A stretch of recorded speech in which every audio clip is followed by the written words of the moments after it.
10 hurdles in the race to be speed bumps. We want to be able to sprint through the hurdles.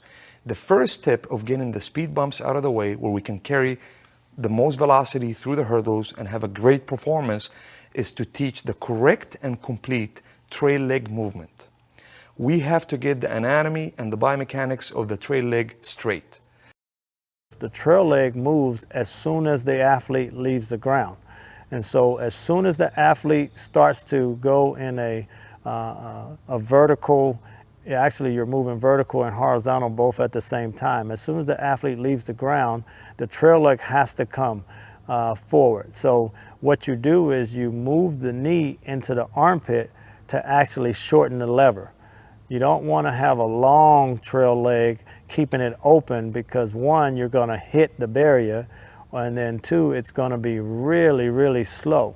And so the object is to move the trail leg as soon as you leave the ground to shorten the lever of it by moving the knee into the armpit, keeping the foot turned out so it doesn't crash into the hurdle, and then you actually try to put the trail leg down right underneath the center of mass so it projects you forward.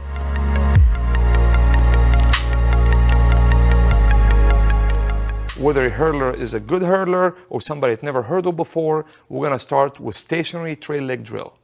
We're going to put the hurdle about 2 feet away from a fence or a wall, have the hurdler lean forward, putting their feet together about halfway, standing halfway through the hurdle base, and going through a 4-count stationary trail leg drill. The first movement will be external rotation, turning the foot to 90 degrees. Second movement, pulling the heel to the butt, forming a short lever trail leg so it can swing faster through the hurdle. The third count is pulling the knee to the armpit and thigh to the chest, then pushing down. The fourth count is pushing down the foot back down and back to the ground, because we want to teach the hurdlers, as they're coming through the hurdle, bring the thigh to 12 o'clock, then push down and back to be able to re-accelerate. The barrier takes some of your speed, and you want to counterbalance that by being able to explode coming off of the hurdle with the trail leg. Once the thigh comes to 12 o'clock, you push down and back to re-accelerate, to counterbalance the speed that the barrier takes from you, basically.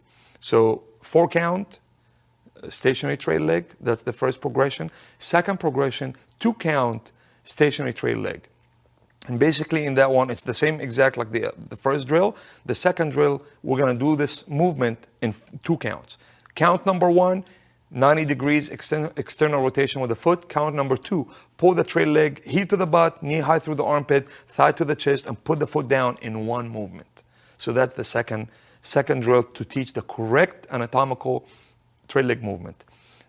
Our third drill will be walking through the hands. Hurdlers will be touching the hurdle with their hands, with their fingertips, and they're gonna get their lead leg up through the hurdle, having a little forward lean, and pulling the trail leg. The foot will turn to 90 degrees, external rotation, heel to the butt, knee high through the armpit. That drill forced them to get the knee through the armpit. They cannot flick their knee, and bringing the thigh to 12 o'clock. Back to the sagittal plane, so they're ready to sprint. Then they walk to the next one. So we moved from stationary to walking.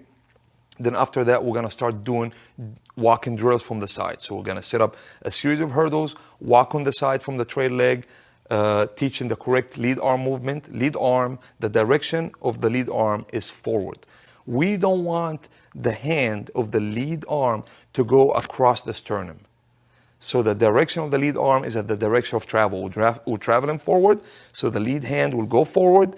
You want to punch it forward, straight forward, not across the body, and rip it back as you're pulling the trail leg forward where the knee meets the wrist, as the arm is going back and the thigh is coming forward.